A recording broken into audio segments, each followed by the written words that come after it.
السلام علیکم ورحمۃ اللہ وبرکاتہ۔ باب العلم انواریہ ایجوکیشنل سوسائٹی اور جامعہ انواریہ کے زیر اہتمام قرآن مجید کی تفسیر کے علاوہ حدیث شریف اور دیگر اسلامی علوم کی مشہور و معروف اور معتبر و مستند اہم اہم دینی کتابوں کی ویڈیو ریکارڈنگ کا سلسلہ جاری و ساری ہے الحمدللہ۔ اسی سلسلے کی ایک سنہری کڑی مسند امام زید رضی اللہ عنہ کا درس بھی ہے جو الحمدللہ سلسلہ وار جاری و ساری ہے۔ کتاب البیوع خرید و فروخت کا بیان چل رہا ہے، اسی ضمن میں ایک بیان ہے باب بیع الرطب بالتمر، تر کھجوروں کو سوکھے کھجوروں کے بدلے بیچنے کا بیان۔ بسم اللہ الرحمن الرحیم۔ حدیث نمبر 449۔ حدثنی زید بن علی عن ابیہ عن جدیہ عن علی رضی اللہ عنہم انہ کرہ بیع الرطب بالتمر وقال انہ ینقص اذا جف۔ حضرت علی رضی اللہ عنہ کے بارے میں منقول ہے، انہوں نے چھوارے کے عوض میں کھجور کا سودا کرنے سے منع کیا، یعنی تر کھجور کو خشک کھجور کے بدلے بیچنے سے آپ نے روکا۔ اس طرح سودا کرنے کو آپ نے مکروہ قرار دیا۔ خشک یعنی سوکھے، ڈرائی، خشک کھجور کے بدلے تر کھجور کو بیچنے سے آپ نے منع فرمایا، اور اس کی علت یہ بیان کیا فرماتے ہیں اس کی وجہ یہ ہے کہ جب یہ کھجور خشک ہو جاتے ہیں تو ان کا وزن کم ہو جاتا ہے، جس کی وجہ سے کمی زیادتی لازم آتی ہے، اسی لیے تر کھجوروں کو سوکھے کھجوروں کے بدلے بیچنا درست نہیں ہے۔ حدیث نمبر 450۔ وقال سألت زید بن علی رضی اللہ عنہ عن قفیز حنطۃ بقفیز دقیق فقال رضی اللہ عنہ لا يجوز، وسألت زید بن علی رضی اللہ عنہما عن قفیز حنطۃ بقفیز سویق فقال رضی اللہ عنہ لا يجوز، وسألت زید بن علی رضی اللہ عنہ عن 10 ارطال حلا او اکثر بقفیز سمسم فقال رضی اللہ عنہ ان کان فی القفیز 10 ارطال حلا او اکثر فالبیع فاسد وان کان ما فیہ من الحل اقل من 10 ارطال فالبیع جائز۔ ابو خالد واسطی کہتے ہیں میں نے امام زید رضی اللہ عنہ سے آٹے کے ایک قفیز، ایک پیمانہ ہے، ایک قفیز کے عوض میں گندم یعنی گیہوں کے ایک قفیز کا سودا کرنے کے بارے میں پوچھا، یعنی ایک قفیز گیہوں اور ایک قفیز آٹے کا کیا تبادلہ کیا جا سکتا ہے، یعنی آٹا اور گیہوں دونوں کو ایک دوسرے کے بدلے بیچا جا سکتا ہے، تو آپ نے فرمایا یہ جائز نہیں ہے۔ میں نے امام زید رضی اللہ عنہ سے ستو کے قفیز کے بدلے میں گیہوں کے ایک قفیز کا سودا کرنے کے بارے میں پوچھا تو آپ نے فرمایا یہ جائز نہیں ہے۔ میں نے امام زید رضی اللہ عنہ سے پوچھا اگر کوئی شخص ایک قفیز تلوں کے بدلے میں 10 رطل، یہ بھی ایک پیمانہ ہے، 10 رطل تلوں کا تیل خریدتا ہے، یعنی تل کا اور تیل کا تبادلہ کرتا ہے، تو کیا یہ درست ہے؟ تو آپ نے فرمایا اگر ایک قفیز میں 10 رطل تیل آ جاتا ہے یا اس سے زیادہ آتا ہے تو بیع فاسد ہوگی، یعنی بیع وہ ختم ہو جائے گی، درست نہیں ہوگی، لیکن اگر اس میں 10 رطل سے کم آتا ہے تو بیع درست شمار ہوگی۔ یہ جو خرید و فروخت کا معاملہ ہے، حدیث شریف میں حضور اکرم صلی اللہ علیہ وسلم نے فرمایا، آپ نے 6 چیزوں کا ذکر کیا، گیہوں کو گیہوں کے بدلے، جو کو جو کے بدلے، نمک کو نمک کے بدلے، اور کھجور کو کھجور کے بدلے، سونے کو سونے کے بدلے، اور چاندی کو چاندی کے بدلے برابر سرابر بیچو، اس میں کمی زیادتی درست نہیں ہے۔ یہ مثلاً یعنی برابر سرابر ہونا چاہیے، اور یدن بیدن نیٹ کیش ہونا، یعنی جب کا جب دینا چاہیے، اس میں ادھار درست نہیں ہے۔ تو یہ حدیث شریف میں جو 6 چیزوں کا ذکر کیا گیا، اس کی بنیاد پر احناف نے اس کی علت یہ بیان کی کہ اس حدیث شریف میں جن 6 چیزوں کا ذکر ہے، اسے یہ معلوم ہوتا ہے کہ ان 6 چیزوں سے ہٹ کر دیگر اشیاء میں ان 2 علتوں کو دیکھا جائے گا۔ احناف کے پاس علت ہے کیل مع الجنس قدر مع الجنس، یعنی دونوں کی جنس ایک ہو، جیسے گیہوں کا تبادلہ گیہوں کے بدلے میں گیہوں کو بیچنا، جو کے بدلے جو، نمک کے بدلے نمک، کھجور کے بدلے کھجور، یہ جنس ہے۔ اور قدر کا مطلب ہے کہ وہ چیز یا تو ناپ کر بیچی جانے والی ہو یا تول کر بیچی جانے والی ہو۔ ان 2 چیزوں کو ملحوظ رکھیں کہ جنس اگر ایک ہو اور وہ جو چیز بیچی جا رہی ہے دوسری چیز کے بدلے میں وہ کیلی ہو یعنی ناپ کر بیچی جانے والی ہو، یا وزنی ہو یا تول کر بیچی جانے والی ہو۔ اگر جنس ایک ہو اور وہ چیز ناپ کر یا تول کر بیچی جانے والی ہو تو پھر اس میں کمی زیادتی درست نہیں ہے، ان کو برابر سرابر بیچا جائے گا، کمی زیادتی درست نہیں ہے۔ البتہ اگر جنس بدل جائے تب کمی زیادتی درست ہے۔ مثال کے طور پر 1 کلو گیہوں 2 کلو چاول کے بدلے، یا 1 کلو چاول 2 کلو گیہوں کے بدلے، اگر جنس بدل جائے تو کمی زیادتی جائز ہے۔ البتہ اگر جنس ایک ہی ہو اور وہ شے ناپ کر یا تول کر بیچی جانے والی ہو تو پھر اس میں کمی زیادتی درست نہیں ہے۔ اور امام مالک رحمۃ اللہ علیہ کے پاس احتیاط یعنی وہ چیز غذا والی ہو اور لوگوں کی غذا ہو، وہ احتیاط ان کے پاس علت ہے کہ غذا والی جو چیز ہے، جو لوگ انسان جس کو استعمال کرتے ہیں غذا کے طور پر، ان چیزوں میں وہ احتیاط کو ملحوظ رکھتے ہیں کہ اگر وہ کھائی جانے والی یا پی جانے والی چیز ہے تو اس میں ان کے پاس کمی زیادتی درست نہیں ہے۔ احناف کے پاس علت کیل مع الجنس اور قدر مع الجنس، یعنی وہ چیز ایک ہی جنس کی ہو اور ناپ کر یا تول کر بیچی جانے والی ہو تو پھر اس میں کمی زیادتی درست نہیں ہے۔ باب التفریق بین ذوی الارحام من الرقیق، غلاموں میں سے ذوی الارحام جو قریبی رشتہ دار کے ہیں ان کے درمیان قریبی رشتہ دار والے غلاموں کو علیحدہ کرنا، ان میں تفریق کرنا، ان کو ایک دوسرے سے جدا کرنا، یہ مکروہ ہے، درست نہیں ہے۔ حدیث نمبر 451، حدثنی زید بن علی عن ابیہ عن جدیہ عن علی رضی اللہ عنہ قال قدم زید بن حارثہ رضی اللہ عنہ برقیق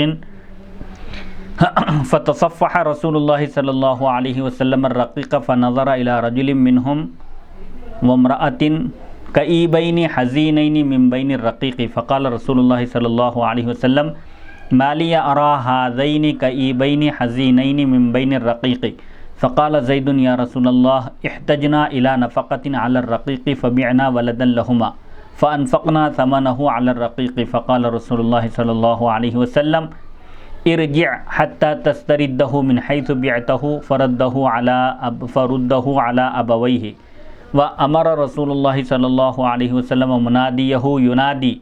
ان رسول اللہ صلی اللہ علیہ وسلم یأمرکم الا تفرقوا بین ذوی الارحام من الرقیق۔ حضرت علی رضی اللہ عنہ بیان کرتے ہیں حضرت زید بن حارثہ رضی اللہ عنہ کچھ غلاموں اور باندیوں کو لے کر حاضر ہوئے۔ نبی اکرم صلی اللہ علیہ وسلم نے ان غلاموں کا آپ نے جائزہ لیا، ان کے چہروں کو آپ نے دیکھا،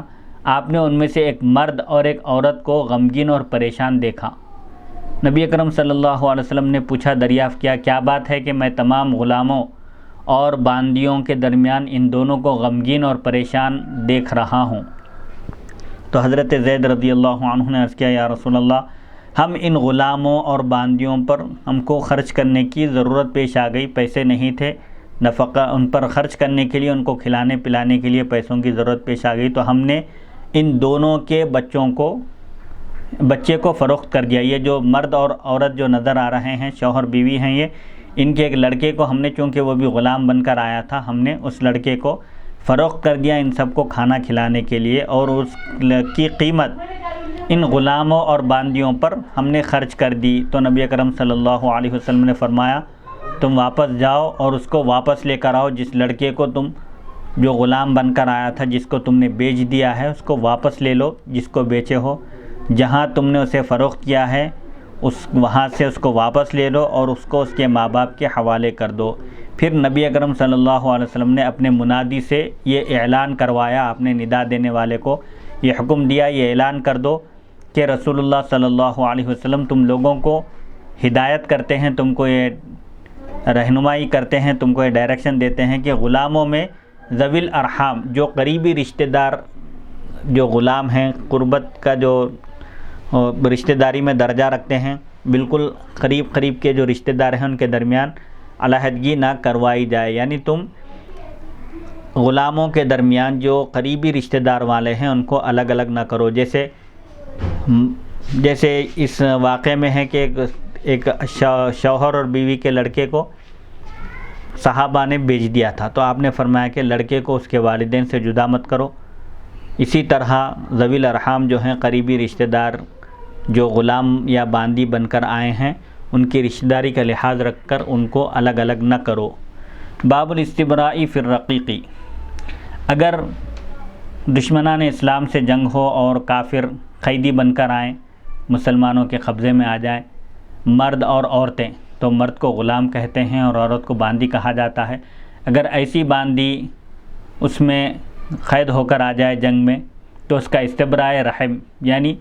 جب تک اس کے رحم کے بارے میں معلوم نہ ہو کہ وہ خاتون حمل سے ہے یا نہیں، اس وقت تک اس سے صحبت نہ کی جائے۔ حدیث نمبر 452، حدثنی زید بن علی عن ابیہ عن جدیہ عن علی رضی اللہ عنہ انہ قال من اشترى جاریۃ فلا یقربها حتی یستبرئها بحیضۃ۔ حضرت علی رضی اللہ عنہ بیان کرتے ہیں جب کوئی شخص کسی باندی کو خریدے تو وہ اس وقت تک اس کے قریب نہ جائے، یعنی اس سے صحبت نہ کرے جب تک ایک حیض کے ذریعے اس کا استبراء نہ کر لینا، یعنی جب تک اس کا پیریڈ شروع نہ ہو جائے، اس کو ایک حیض نہ آ جائے، اس وقت تک وہ اس باندی سے صحبت نہ کرے۔ اس میں اس بات کا پتہ چل جاتا ہے حیض آنے پر کہ وہ حمل سے نہیں ہے۔ حدیث نمبر 453، حدثنی زید بن علی عن ابیہ عن جدیہ عن علی رضی اللہ عنہ انہ سئل عن رجل له مملوکتان اختان فوطئ احدهما ثم اراد ان يطأ الاخرى فقال رضی اللہ عنہ لیس له ان يطأ الاخرى حتى يبيع التي وطئها او يزوجها۔ حضرت علی رضی اللہ عنہ سے ایسے شخص کے بارے میں پوچھا گیا جس کی زیر ملکیت دو بہنیں ہوں، یعنی جس کی ملکیت میں دو باندیاں ہوں اور وہ دونوں کے دونوں آپس میں بہنیں ہوں، وہ ان میں سے ایک کے ساتھ صحبت کرتا ہے اور اب پھر دوسری کے ساتھ صحبت کرنا چاہتا ہے، تو کیا اس کو دوسری باندی سے صحبت کرنے کی اجازت ہے؟ تو حضرت علی رضی اللہ عنہ نے فرمایا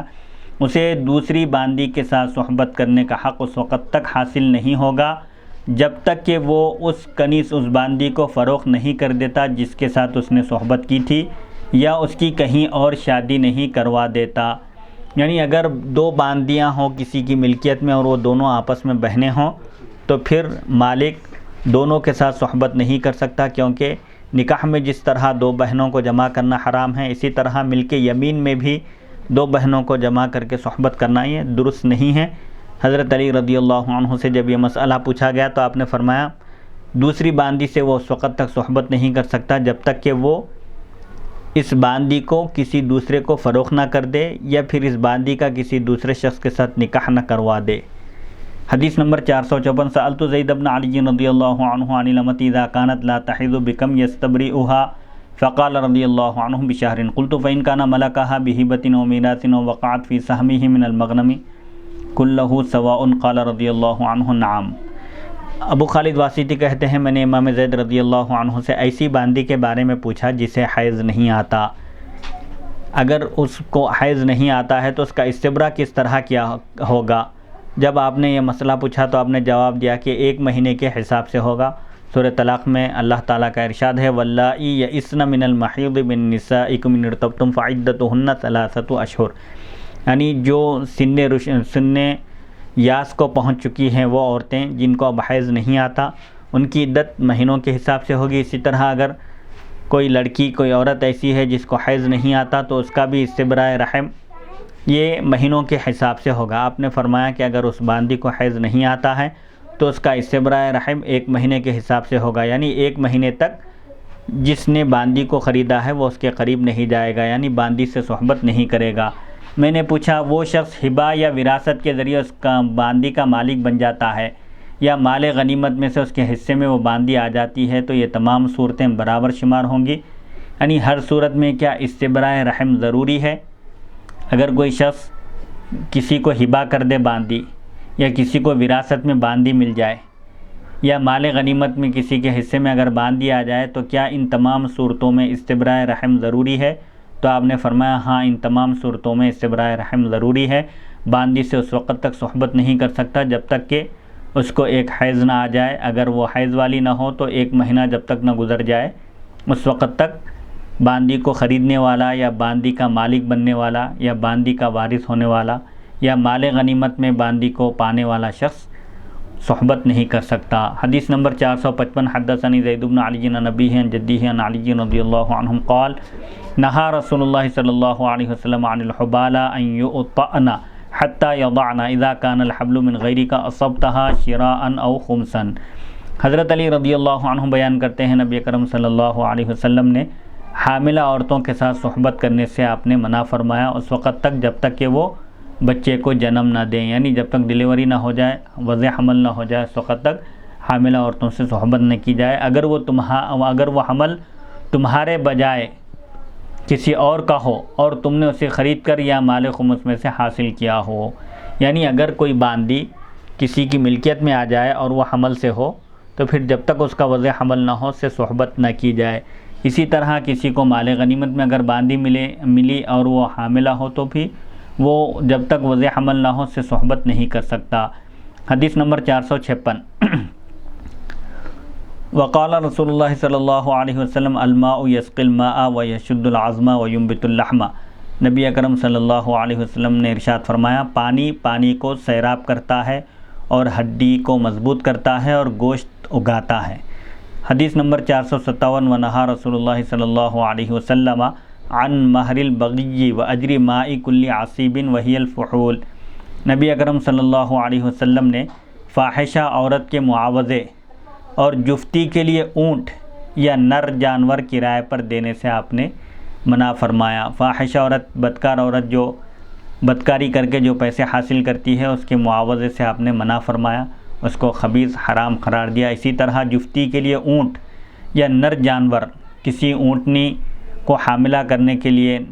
اونٹ کو یا نر جانور کو کرائے پر لینے سے بھی یا دینے سے بھی آپ نے منع فرمایا۔ راوی کہتے ہیں اس روایت میں استعمال ہونے والے لفظ عصیب سے مراد نر ہے، یعنی جفتی کے لیے اونٹ کو یا نر جانور کو کرائے پر دینا منع ہے۔ باب الغش والاحتکاری و تلقی الرکبانی۔ دھوکے، ذخیرہ اندوزی اور تاجروں سے منڈی کے باہر مل کر مال خرید لینے کا بیان۔ بیع و شراء میں، خرید و فروخت میں دھوکہ دینے سے آپ نے منع فرمایا۔ ایک موقع پر آپ صلی اللہ علیہ وسلم ایک بازار کے پاس سے گزرے، وہاں آپ نے دیکھا کہ اناج کا ایک ڈھیر ہے جس میں آپ نے ہاتھ ڈال کر دیکھا تو اندر کچھ اناج کچا نظر آیا، جیسے چاول، جوار وغیرہ کچھ تھی اس میں تری نظر آئی۔ تو آپ نے بیچنے والے سے پوچھا تو اس نے کہا کہ بارش ہوئی جس کی وجہ سے مال کچا ہو گیا۔ تو آپ نے فرمایا جو مال کچا ہو گیا ہے تو تم نے اس کو اوپر کیوں نہیں رکھا؟ جیسے عام طور پر لوگ اچھا مال اوپر رکھ کر بتاتے ہیں گاہک کو، گاہک دیکھ کر یہ سمجھتا ہے کہ یہ اچھا ہے، لیکن وہ پھر اس کو اندر کا مال دیتے ہیں جو تر ہوتا ہے یا خراب ہوتا ہے یا جلد خراب ہونے کا اندیشہ رہتا ہے۔ تو آپ نے اس شخص سے کہا کہ تم نے اس کو اوپر کیوں نہیں رکھا تاکہ کسی کو دھوکہ نہ ہو۔ پھر اس موقع پر آپ نے فرمایا کہ من غش فلیس منا، جو دھوکہ دے گاہک کو، کسٹمر کو جو دھوکہ دے، اس کو غفلت میں رکھ کر اس کو مال بیچ دے اور عیب سے مطلع نہ کرے، وہ ہم میں سے نہیں ہے۔ اسی طرح ذخیرہ اندوزی، جب مال کی سب کو ضرورت ہو، شہر میں اگر شارٹیج ہو، مال قلت ہو، اور ایسی صورت میں کوئی ذخیرہ اندوزی کر کے رکھتا ہے، اس کو اسٹاک کر کے رکھتا ہے تاکہ لوگوں سے، گاہکوں سے، کسٹمر سے زیادہ قیمت وصول کرے، تو اس کو بھی شریعت میں منع کیا گیا ہے۔ المحتکر ملعون کہا گیا کہ محتکر یعنی جب شہر کے لوگوں کو نقصان پہنچ سکتا ہو،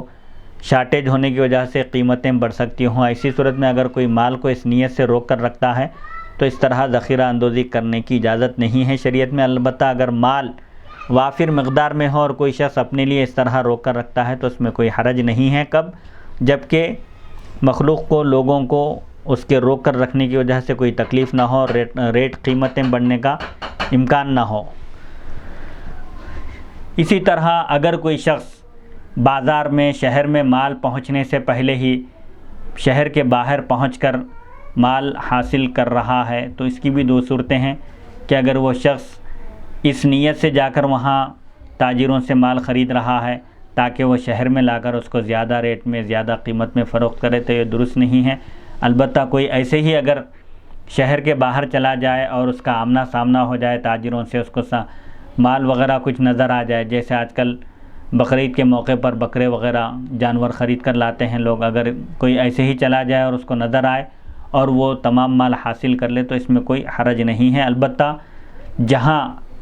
اس طرح کرنے کی صورت میں مال شارٹیج ہو سکتا ہو اور قلت کی وجہ سے قیمتیں بڑھ سکتی ہوں اور لوگوں کو نقصان پہنچ سکتا ہو تو پھر شریعت میں ایسی صورتیں منع ہیں۔ حدیث نمبر 458 حدثني زید بن علی عن ابیہ عن جدیہ عن علی رضی اللہ عنہ قال قال رسول اللہ صلی اللہ علیہ وسلم لا یبیع حاضر لباد دعوا الناس یرزق اللہ بعضهم من بعض۔ حضرت علی رضی اللہ عنہ بیان کرتے ہیں نبی اکرم صلی اللہ علیہ وسلم نے ارشاد فرمایا کوئی بھی شہری شخص کسی دیہاتی کے ساتھ سودا نہ کرے، لوگوں کو رہنے دو، یعنی لوگوں کو ان کے حال پر چھوڑ دو، اللہ تعالیٰ انہیں ایک دوسرے کے ذریعے روزی عطا کرے گا۔ یعنی کوئی شہر کا شخص گاؤں میں جا کر یا راستے میں جا کر خرید و فروخت نہ کرے، بلکہ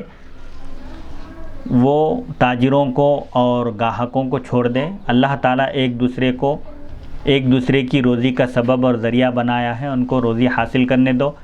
کوئی شخص اگر شہر کے باہر جا کر خریدتا ہے اور وہ بیچنے والوں کو شہر کے ریٹ کا اندازہ نہ ہو، اور یہ باہر جا کر لانے والے کی نیت یہ ہو کہ وہ کم قیمت میں ان سے خرید کر یہاں شہر میں لا کر کم قیمت میں لوگوں کو فراہم کرے گا، تو ایسی صورت میں لوگوں کو روزگار بھی ملے گا اور لوگوں کو کم قیمتوں میں اناج وغیرہ بھی دستیاب ہوگا۔ تو آپ نے فرمایا کہ کوئی بھی شہری شخص کسی دیہاتی کے ساتھ سودا نہ کرے، بلکہ لوگوں کو چھوڑ دو ان کے حال پر، اللہ تعالیٰ ایک دوسرے کے ذریعے تمہیں رزق عطا کرتا ہے۔ حدیث نمبر 459 ونہانا رسول اللہ صلی اللہ علیہ وسلم عن تلقی الرکبان۔ حضرت علی رضی اللہ عنہ بیان کرتے ہیں نبی اکرم صلی اللہ علیہ وسلم نے ہمیں منڈی سے باہر سواروں سے ملنے سے بھی منع کیا،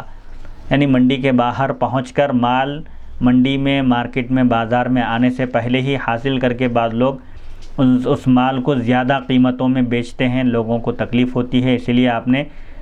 بازار میں مال پہنچنے کی تاکید کی اور کہا کہ بازار میں مال پہنچنے سے پہلے کوئی اس نیت سے مال نہ خریدے تاکہ وہ پورا مال کم قیمت میں خرید کر لوگوں کو زیادہ قیمت میں بیچے گا، کوئی ایسا کام نہ کرے۔ حدیث نمبر 460 حدثني زید بن علی عن ابیہ عن جدیہ عن علی رضی اللہ عنہ قال مر رسول اللہ صلی اللہ علیہ وسلم على رجل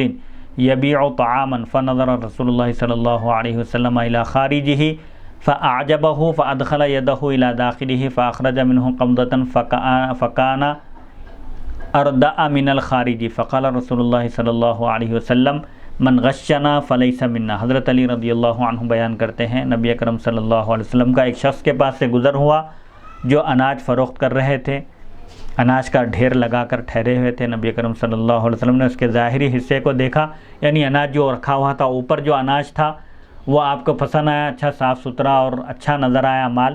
پھر آپ نے اپنا دست مبارک اس کے اندر داخل کیا، یعنی جیسے عام طور پر اناج یا چاول وغیرہ کچھ ہو تو اس کو دیکھتے ہیں پرکھ کر، تو آپ نے جب اس کے اندر ہاتھ ڈال کر دیکھا اور اس میں سے ایک مٹھی باہر نکالی تو وہ باہر والے کی بنسبت ہلکا مال تھا، یعنی اوپر خشک تھا، اچھا صاف ستھرا تھا، لیکن اندر کا مال اس درجے کا، اس کوالٹی کا نہیں تھا۔ تو نبی اکرم صلی اللہ علیہ وسلم نے یہ دیکھ کر فرمایا کہ اس کے ظاہر سے لوگ دھوکہ کھا کر خریدیں گے، جبکہ اندر مال اس درجے کا نہیں ہے جس طرح اوپر سجا کر رکھا گیا ہے۔ پھر آپ نے فرمایا جو ہمارے ساتھ دھوکہ کرے، جو ہم کو دھوکہ دے، وہ ہم میں سے نہیں ہے، یعنی ہمارے سے اس کا کوئی تعلق نہیں ہے، وہ ہمارے طریقے پر نہیں ہے۔ حدیث نمبر 461 حدثني زید بن علی عن ابیہ عن جدیہ عن علی رضی اللہ عنہم قال جالب الطعام مرزوق والمحتکر عاص ملعون وقال زید بن علی رضی اللہ عنہ لا احتکار الا فی الحنطۃ والشعیر والتمر۔ حضرت علی رضی اللہ عنہ بیان کرتے ہیں جائز طریقے سے رزق کمانے والے کو رزق دیا جائے گا، اور ذخیرہ اندوز نافرمان اور ملعون ہیں۔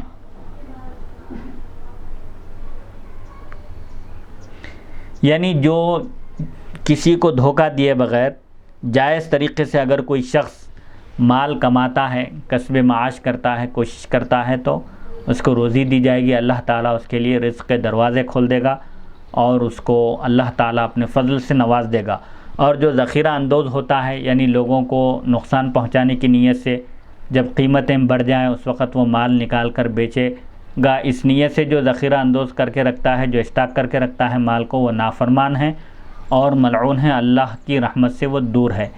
حضرت امام زید بن علی رضی اللہ عنہ فرماتے ہیں ذخیرہ اندوزی صرف گندم، جو اور کھجور میں ہوتی ہے، یعنی جو چیز جس کی لوگوں کو زیادہ ضرورت پیش آتی ہے، جیسے اناج ہے، اناج میں گیہوں ہے، چاول ہے، جو ہے اور کھجور ہے، عرب اکثر کھجور استعمال کرتے ہیں۔ تو جو چیز زیادہ لوگوں کے استعمال میں آتی ہے، روٹیشن جس کا زیادہ ہوتا ہے، ایسی چیزوں میں ذخیرہ اندوزی ہوتی ہے۔ اگر کوئی اس نیت سے اسٹاک کر کے رکھے تاکہ جب ریٹ بڑھ جائیں،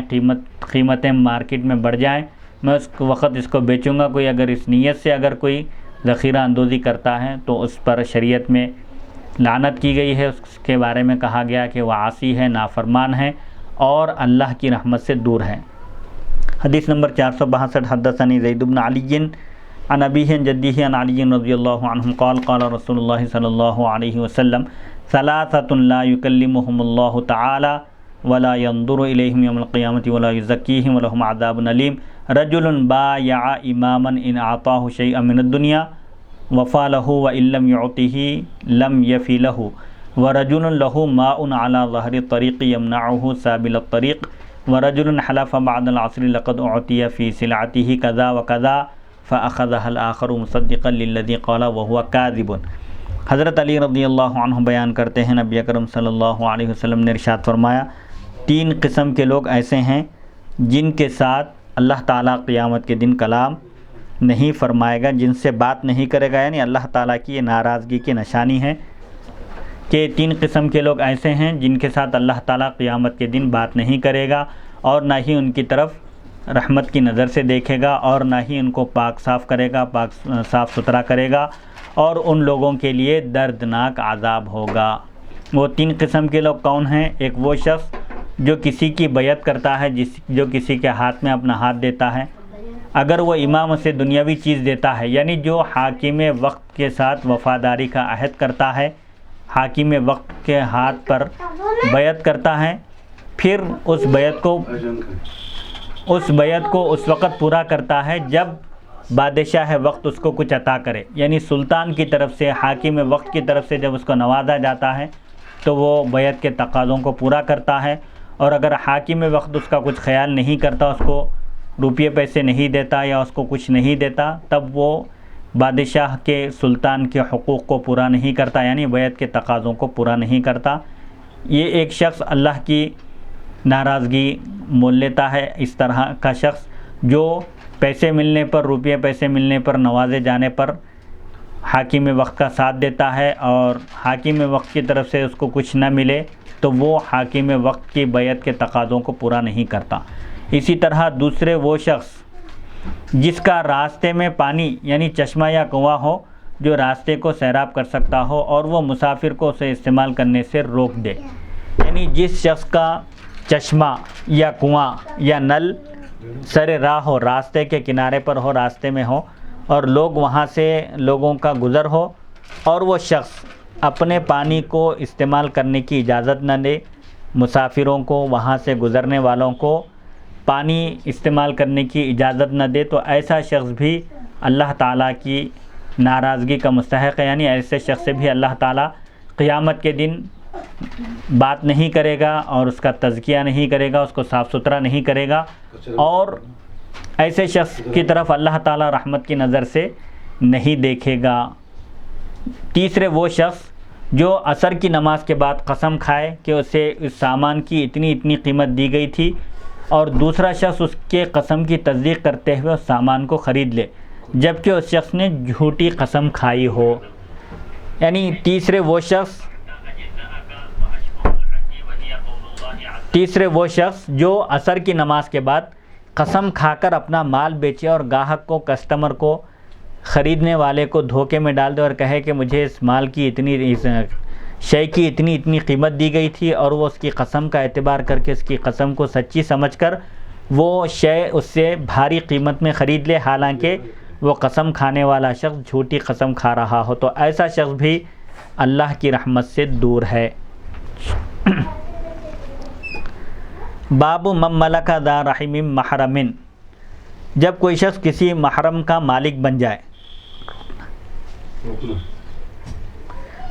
حدیث نمبر 463، حدثني زید بن علی عن ابیہ عن جدیہ عن علی رضی اللہ عنہ قال قال رسول اللہ صلی اللہ علیہ وسلم من ملک ذا رحم محرم فهو حر۔ حضرت علی رضی اللہ عنہ بیان کرتے ہیں، نبی اکرم صلی اللہ علیہ وسلم نے ارشاد فرمایا، جب کوئی شخص کسی محرم رشتہ دار کا مالک بن جائے، تو وہ محرم رشتہ دار آزاد شمار ہوگا، یعنی آزاد ہو جائے گا۔ مثال کے طور پر اگر کسی شخص کے حصے میں غلام آ جائے یا باندی آ جائے، اور وہ چاہے خرید و فروخت کے ذریعے ہو یا ہبہ کی صورت میں ہو یا مال غنیمت میں ہو، حاصل ہونے کے بعد اس کو پتہ چلے کہ یہ اس کا فلاں رشتہ دار ہے، قریبی رشتہ دار ہے، تو اب ایسی صورت میں وہ جو اس کی ملکیت میں آیا ہے، چاہے وہ غلام ہو یا باندی، وہ خود بخود آزاد ہو جائیں گے۔ بسم اللہ الرحمن الرحیم۔ باب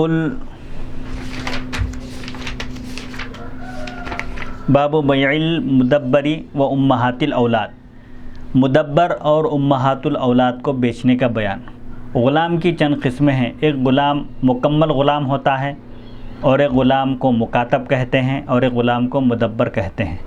مکاتب اس غلام کو کہتے ہیں جس سے اس کا مالک یہ کہے کہ تم اتنی قیمت یا اتنے پیسے لا کر دو تو تم آزاد ہو، تو اس معاہدے کو معاملہ کتابت کہتے ہیں۔ بدل کتابت، جو غلام رقم ادا کرے گا اس کو بدل کتابت کہتے ہیں، اور اس غلام کو مکاتب کہا جائے گا۔ اور ایک قسم ہے مدبر، اور ایک قسم ہے امہات الاولاد۔ باندیوں سے اگر اولاد ہو جائے تو وہ باندیاں آزاد ہو جاتی ہیں، تو مدبر غلام کو بیچنا اور باندیوں کو جن سے اولاد ہو ان کو بیچنا درست نہیں ہے۔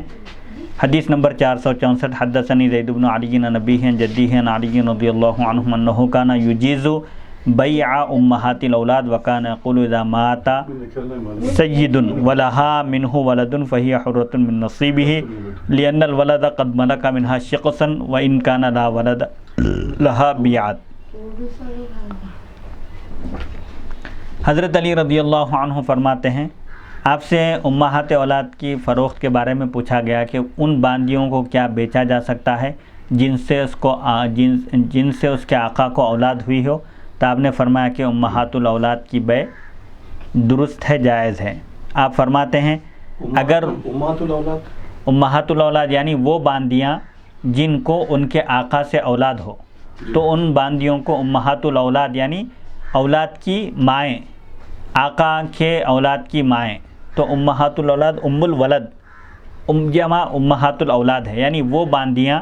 جن کو ان کے آقا سے اولاد ہو ان کو امہات الاولاد کہا جاتا ہے۔ امہات الاولاد کی بیع درست نہیں ہے۔ جیسے ہی آقا کا انتقال ہو جائے، ام الولد جو باندی ہوتی ہے وہ اور اس کا لڑکا دونوں خود بخود آزاد ہو جاتے ہیں۔ آپ فرماتے ہیں اگر اس کنیز کا یعنی اس باندی کا آقا مالک مر جائے اور اس کنیز کا اس آقا سے لڑکا ہو، یعنی اس باندی کو اس کے مالک سے اس کے آقا سے اولاد ہو، تو وہ باندی اس آقا کے مال میں سے آزاد شمار ہوگی، یعنی وہ باندی ام الولد ہونے کی وجہ سے خود بخود آقا کے انتقال کے ساتھ وہ آزاد ہو جائے گی۔ اس کی وجہ یہ ہے کہ اس بچے نے باندی میں سے ایک حصے کو ملکیت میں لے لیا ہے، لیکن اگر اس باندی کا کوئی بچہ نہ ہو تو اسے فروخت کر دیا جائے گا۔ یعنی اگر کسی شخص کی باندی ہو اور اس باندی سے اس کو اولاد ہو جائے اور اس شخص کا انتقال ہو جائے اس مالک کا، تو وہ اولاد آزاد شمار ہوگی اور وہ باندی بھی آزاد ہو جائے گی۔ لیکن اگر باندی کو اولاد نہ ہو مالک سے، اس کے آقا سے، اور اس کے آقا کا انتقال ہو جائے تو وہ باندی آزاد نہیں ہوگی، بلکہ وہ طریقے میں وراثت میں آئے گی۔ وہ اس کو بیچا جائے، اس کو اس وقت فروخت کیا جا سکتا ہے، جس کے بھی حصے میں آئے وہ اس کو فروخت کر سکتا ہے۔ حدیث نمبر 465، حدثنی زید بن علی عن ابیہ عن جدیہ عن علی رضی اللہ عنہم ان رجلا اتاہ فقال یا امیر المؤمنین ان لی امتا قد ولدت منی افا اہبها لاخی قال رضی اللہ عنہ نعم فوهبها لاخیہ فوطأهما فولدها ثم اتاه الاخر فقال یا امیر المؤمنین اہبها لاخ لی آخر قال رضی اللہ عنہ نعم فوطئوها جميعا واولدوها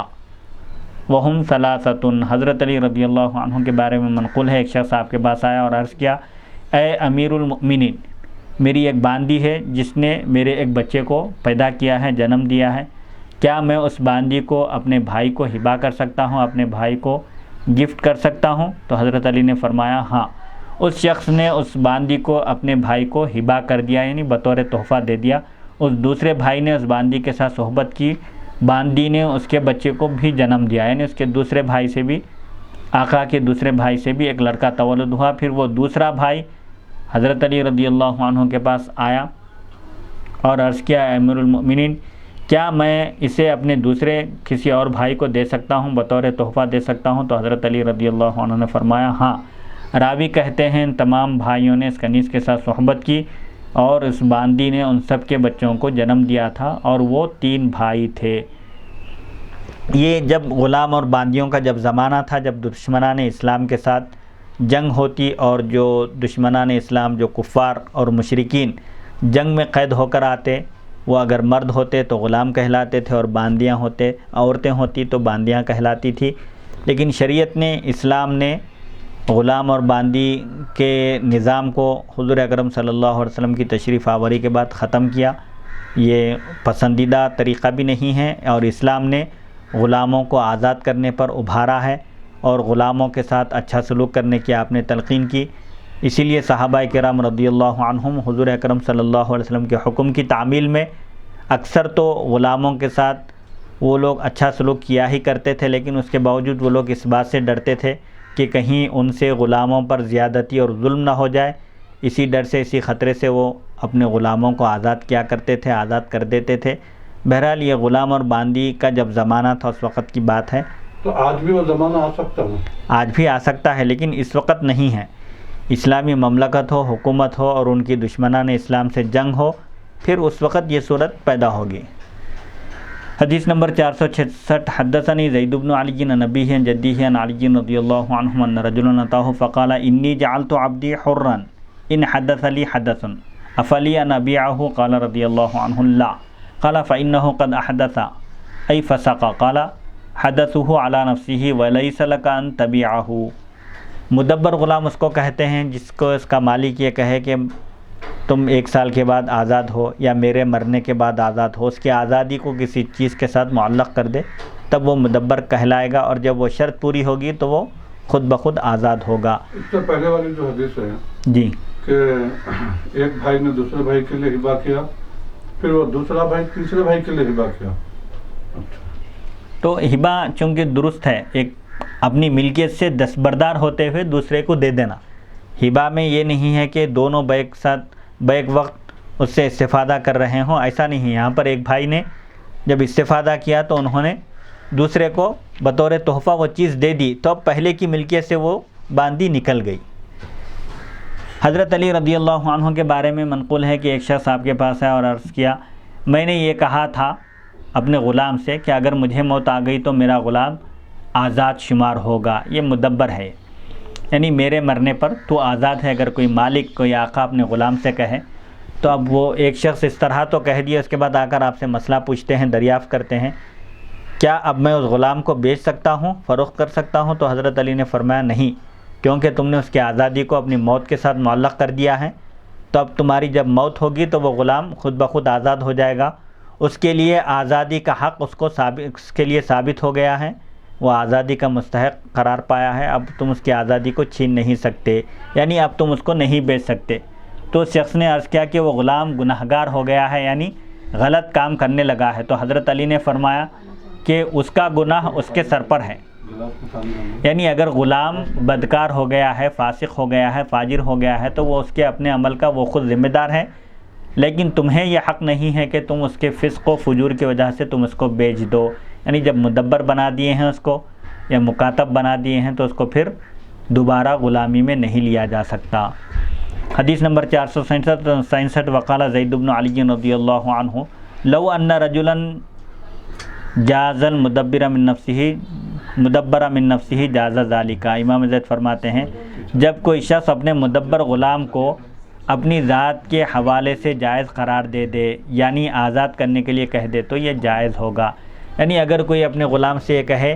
کہ میرے مرنے کے بعد تو آزاد ہے یا فلاں کے مرنے کے بعد تو آزاد ہے، تو اس طرح کہنا درست ہے، وہ غلام مدبر کہلائے گا. اور جس شخص کی موت کے ساتھ اس کی آزادی کو اس نے معلق کیا ہے، اس شخص کی موت کے ساتھ یہ غلام آزاد ہو جائے گا. حدیث نمبر 468 حدثني زید بن علی عن ابیہ عن جدیہ عن علی رضی اللہ عنہ قال عدت ام الولد اذا اعتقها سیدها 3 حیض. حضرت علی رضی اللہ عنہ فرماتے ہیں ام ولد یعنی وہ باندی جو اپنے آقا سے لڑکا پیدا کی ہو، اولاد جو تولد کی ہو،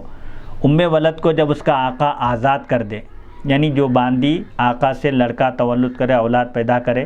اس کو اس کا مالک، اس کا آقا آزاد کر دے، تو اس کی عدت کیا ہوگی؟ اب اس کی عدت 3 حیض، 3 پیریڈ ہوں گے۔ حیض کی اقل مدت احناف کے پاس 3 دن ہے اور زیادہ سے زیادہ 10 دن ہے۔ باب العبد المأذون لہ فی التجارہ، آزاد کر دیا تو یہ پیریڈ سمجھانا ہے، یعنی اگر وہ باندی سے کوئی شادی کرنا چاہے، نکاح کرنا چاہے، تو وہ اس وقت تک اس باندی سے نکاح نہیں کر سکتا جب تک اس کے 3 پیریڈ نہ گزر جائیں۔ باب العبد المأذون لہ فی التجارہ، غلام کا مال اس کا اپنا مال نہیں ہوتا، وہ جو کچھ کماتا ہے اس کا مالک بھی اس کا آقا ہی ہوتا ہے۔ البتہ اگر کوئی آقا اپنے غلام کو تجارت کی اجازت دے دے تو کیا غلام تجارت کر سکتا ہے یا نہیں، یہ وہ بیان ہے۔ وہ غلام جسے تجارت کی، بزنس کی، کاروبار کرنے کی اجازت دی گئی ہو۔ حدیث نمبر 469، حدثني زید بن علی عن ابیہ عن جدیہ عن علی رضی اللہ عنہ ان رجلا اتاه قد اشترى من عبد رجل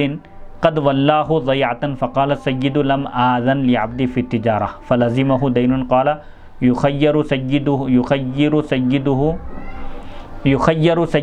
بين أن يفتديه بالدين أو يبيعه ويقضي الدين الذي عليه من الثمن فإن كان الثمن لا يفي بالدين فليس على السيد غرم أكثر من رقبة عبده۔ حضرت علی رضی اللہ عنہ کے بارے میں منقول ہے، ایک شخص آپ کے پاس آیا جس نے کسی دوسرے شخص کے غلام سے کوئی چیز خریدی تھی۔ اس دوسرے شخص نے اس غلام کو اپنے سامان کا نگران کار مقرر کیا تھا، نگرانی کرنے والا، کیئر ٹیکر بنایا تھا۔ تو آقا نے کہا میں نے اپنے غلام کو تجارت کی اجازت، کاروبار کی اجازت نہیں دی تھی، پھر اس شخص پر قرض لازم ہو گیا۔ تو حضرت علی رضی اللہ عنہ نے فرمایا اس کے آقا کو اس بات کا اختیار دیا جائے گا کہ وہ یا تو اس قرض کا فدیہ ادا کرے، اس کا جرمانہ ادا کرے، یا پھر اس غلام کو فروخت کر دے۔ یعنی آقا یا تو اس کا قرضہ ادا کرے یا پھر قرض کی ادائیگی کے لیے غلام کو بیچ دے اور قرض ادا کرے جو قیمت کے حوالے سے اس پر لازم تھا، یعنی قیمت کے حوالے سے جو قرض غلام پر لازم ہو گیا تھا اس قرض کو ادا کرنے کے لیے غلام کو بیچ دے، اگر وہ قیمت اس کے قرض کے برابر نہیں ہوتی ہے۔ یعنی غلام نے جو قرض لیا تھا مثال کے طور پر وہ 10,000 ہے اور غلام کو بیچنے پر صرف 5,000 روپیہ آ رہے ہیں، تو آپ فرماتے ہیں اگر وہ قیمت اس قرض کے برابر نہیں ہوتی تو پھر آقا کے اوپر کوئی تاوان، کوئی جرمانہ، کوئی پینالٹی نہیں ہوگی۔ یعنی غلام کو بیچنے پر جو رقم حاصل ہوگی، جتنی رقم حاصل ہوگی آقا اتنی ہی رقم قرض خواہ کے حوالے کرے گا، آقا کو جرمانہ بھرنے کی نوبت نہیں آئے گی جو اس کے غلام کی قیمت سے زیادہ ہو۔ یعنی غلام 5,000 کا ہے اور غلام 10,000 قرض لیا تھا، غلام کو بیچنے پر بھی اس کا قرض مکمل ادا نہیں ہوتا ہے تو اس کے لیے آقا ذمہ دار نہیں ہے۔ حدیث نمبر 470، سألت زید بن علی رضی اللہ عنہ عن رجل اذن لعبده فی التجارة فی نوع بعینه فباع واتجر فی نوع آخر فقال رضی اللہ عنہ لا يجوز ذلك۔ وسألت زید بن علی رضی اللہ عنہ عن العبد المأذون له فی البیع والشراء اذا اقر بدین فقال رضی اللہ عنہ يلزمه۔ قلت فإن كان محجورا علیہ فاقر بدین قال رضی اللہ عنہ لا يلزمه حتى يعتق فإذا اعتق اخذ به۔ وسألت زید بن علی رضی اللہ عنہ عن المدبر يلزمه دین وقد اذن له سیده فی التجارہ قال رضی اللہ عنہ دینه على نفسه ويسعى فيه۔ ابو خالد واسطی کہتے ہیں میں نے امام زید رضی اللہ عنہ سے ایسے شخص کے بارے میں پوچھا، مسئلہ دریافت کیا جو اپنے غلام کو تجارت کی کسی قسم کی، کسی خاص تجارت کی، کسی خاص قسم کی تجارت اور کاروبار کی اجازت دیتا ہے، لیکن وہ غلام کسی دوسرے قسم کی تجارت کر لیتا ہے۔ یعنی آقا نے ایک تجارت کی اجازت دی تھی لیکن غلام اس تجارت کو چھوڑ کر کسی اور نوع، کسی اور قسم کی تجارت کرتا ہے، کاروبار کرتا ہے، تو اس سلسلے میں کیا حکم ہے؟ تو آپ نے فرمایا یہ درست نہیں ہے۔ یعنی غلام کا آقا کی اجازت کے خلاف جانا یا آقا نے جس تجارت کی اجازت دی تھی اس تجارت کو چھوڑ کر کوئی اور تجارت کرنا جائز نہیں ہے۔ جس تجارت کی اس کو اجازت ملی ہے غلام پر لازم ہے کہ وہ وہی تجارت کرے۔ ابو خالد کہتے ہیں میں نے امام زید سے ایسے شخص کے بارے میں پوچھا جسے خرید و فروخت کی اجازت دی جاتی ہے، اگر وہ قرض کا اقرار کر لیتا ہے تو کیا اس کا قرض کا اقرار کرنا درست ہے؟ تو آپ نے فرمایا ہاں، اس کا اقرار یعنی اگر کسی شخص کو، کسی غلام کو خرید و فروخت کی اس کے آقا نے اجازت دی اور وہ ایک عرصے کے بعد یا چند دنوں کے بعد یہ کہتا ہے کہ میں نے فلاں سے قرض لیا ہے یا مجھ پر فلاں کا قرض ہے، یہ اقرار ایکسیپٹ کرنا، قرض کو قبول کرنا یہ درست ہے؟ تو آپ نے فرمایا ہاں، اس کے قرض کا اقرار درست ہے اور وہ قرض اس پر لازم ہوگا، اس قرض کی ادائیگی غلام پر لازم ہوگی۔ میں نے پوچھا اگر اس کو تصرف سے منع کر دیا جاتا ہے، یعنی غلام پر روک لگائی جاتی ہے کہ وہ کوئی معاملہ نہ کرے، کسی سے خرید و فروخت نہ کرے، اس کو شریعت کی اصطلاح میں کہتے ہیں حجر، یعنی کسی صاحب اختیار کو، کسی اہل شخص کو، یعنی جو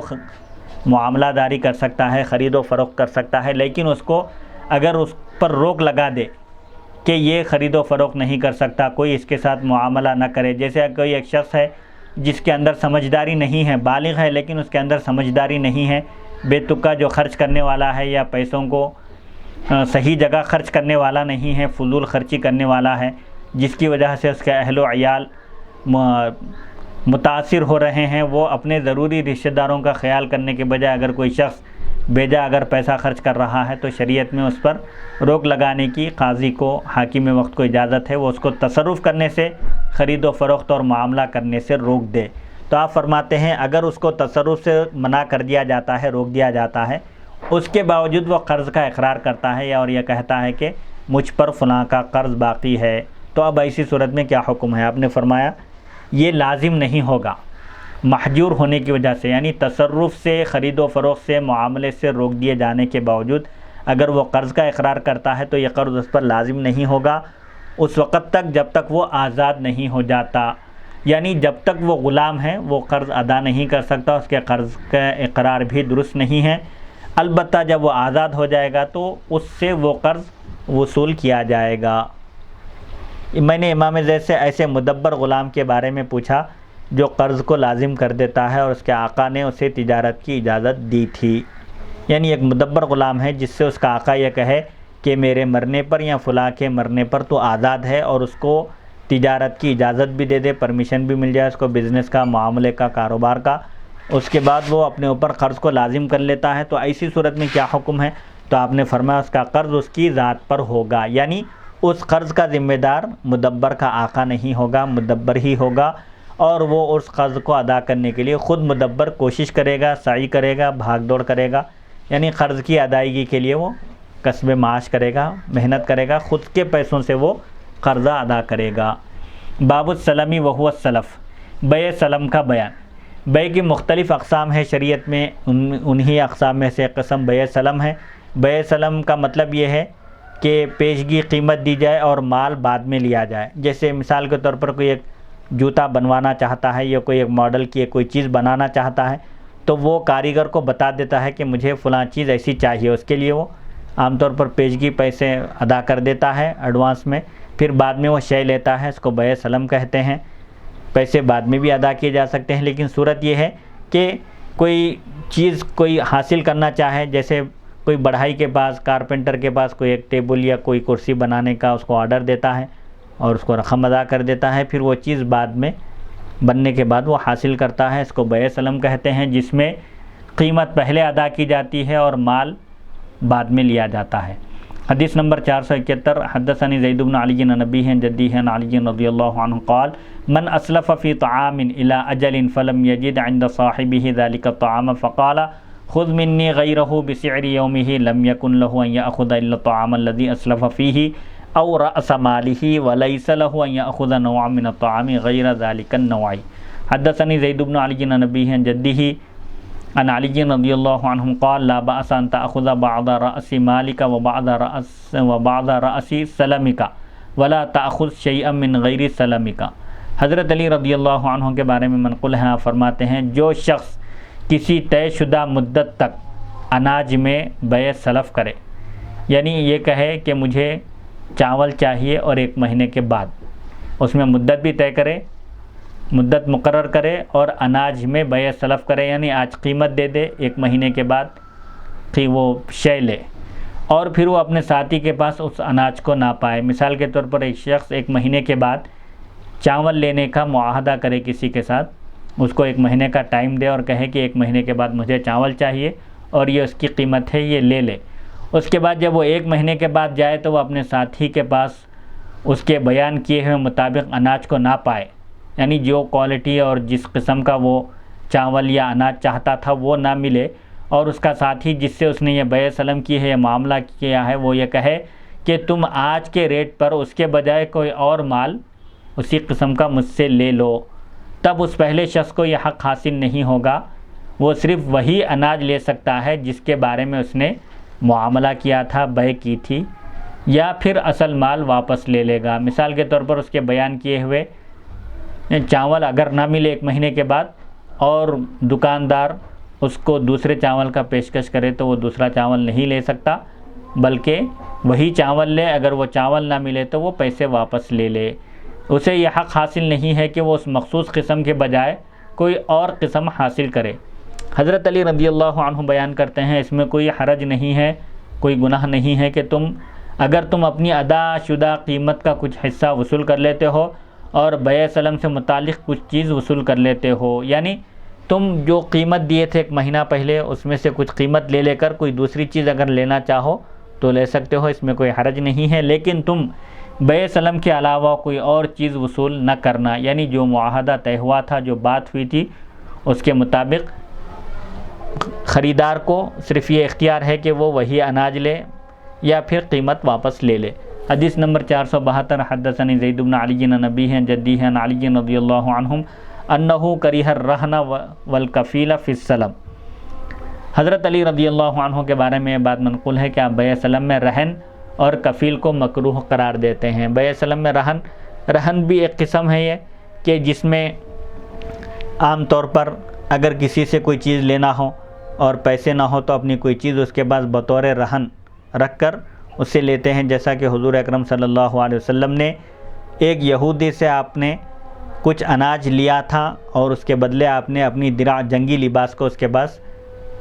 رہن رکھا تھا۔ رہن میں عام طور پر یہ ہوتا ہے کہ جو چیز رہن جو رکھی جاتی ہے اس کا مقصد یہ ہوتا ہے کہ جو شخص رہن کا معاملہ کرتا ہے وہ اس بات کی ضمانت دیتا ہے کہ اگر میں تم کو یہ پیسے ادا نہ کر سکوں، یہ رقم میں تم کو ادا نہ کر سکوں تو میری چیز جو تمہارے پاس رہن رکھی ہوئی ہے تم اس کو بیچ کر اپنی قیمت حاصل کر سکتے ہو۔ تو آپ رہن کو بیع سلم میں اور کفیل کو کسی دوسرے شخص کو بیچ میں کسی دوسرے شخص کو کے کفیل بننے کو آپ ناپسند کرتے تھے۔ اسی طرح حدیث نمبر 473 وقال زید بن علی رضی اللہ عنہما اسلم ما یوزن فیما یقال وما یقال فیما یوزن ولا تسلم ما یقال فیما یقال ولا ما یوزن فیما یوزن۔ قال رضی اللہ عنہ وَإِذَا أَسْلَمْتَ فِي طَعَامٍ أَوْ فِي غَيْرِهِ فَسَمِّ أَجَلَكَ وَسَمِّ مَا أَسْلَمْتَ فِيهِ وَفِي أَيِّ مَوْضِعٍ تَقْبِضُهُ وَلَا تُفَارِقُهُ حَتَّى تَقْبِضَهُ الدَّرَاهِمَ فَإِنْ خَالَفْتَ وَاحِدَةً مِنْ هَذِهِ الْأَرْبَعِ فَسَدَ سَلَمُكَ۔ وقال زيد بن علي رضي الله عنهما لا بأس بالسلم في الثياب والأكسية إذا سميت الطول والعرض والرقعة۔ وقال زيد بن علي رضي الله عنهما لا يجوز السلم في الحيوان ولا في درهم ودينار ولا في جلود الحيوان ولا بأس بالسلم في الصوف والقطن والحرير وجميع ما يقال ويوزن مما يوجد عند الناس۔ امام زید رضی اللہ عنہ فرماتے ہیں جس چیز کا وزن کیا جاتا ہے، یعنی جو چیز وزنی ہے جس کو تول کر بیچا جاتا ہے، اس چیز کے بدلے میں بیع سلم، اس چیز کے عوض میں بیع سلم میں دے سکتے ہو جسے ناپا جا سکتا ہے، یعنی بیع سلم میں تولی جانے والی چیز کے بدلے میں ناپی جانے والی چیز اور ناپی جانے والی چیز کے بدلے میں تولی جانے والی چیز دی جا سکتی ہے۔ ناپی جانے والی چیز کو ناپی جانے والی چیز کے بدلے میں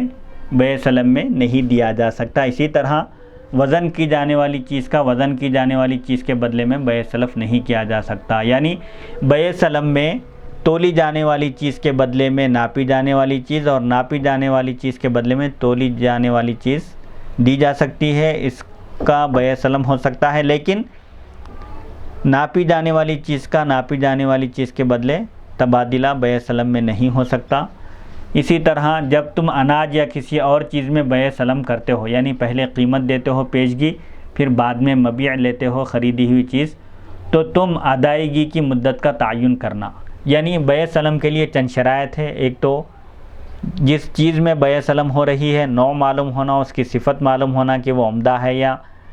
ایسے ہی معمولی ہے. اسی طرح صفت معلوم ہونا، نوع معلوم ہونا اور جنس معلوم ہونا، یعنی گیہوں خرید رہے ہیں یا چاول خرید رہے ہیں یا جوار خرید رہے ہیں. اسی طرح صفت معلوم ہونا کہ وہ عمدہ ہے یا غیر عمدہ ہے. اسی طرح مدت معلوم ہونا کہ پیشگی قیمت تو دے دی لیکن مبیع کس وقت حاصل کرنا ہے، 15 دن، 20 دن، 1 مہینہ، مدت کا بھی تعین ہونا. اور پھر اس بات کا بھی تعین ہونا کہ بائع بیچنے والا یہ مال کہاں لا کر دے گا، گھر پر پہنچائے گا اس کے یا اس خریدار کو دکان پر جا کر لینا ہوگا. جگہ کا بھی تعین ہونا چاہیے. اس کی چند شرائط بیان کیے گئے ہیں جو فقہ کی کتابوں میں تفصیل کے ساتھ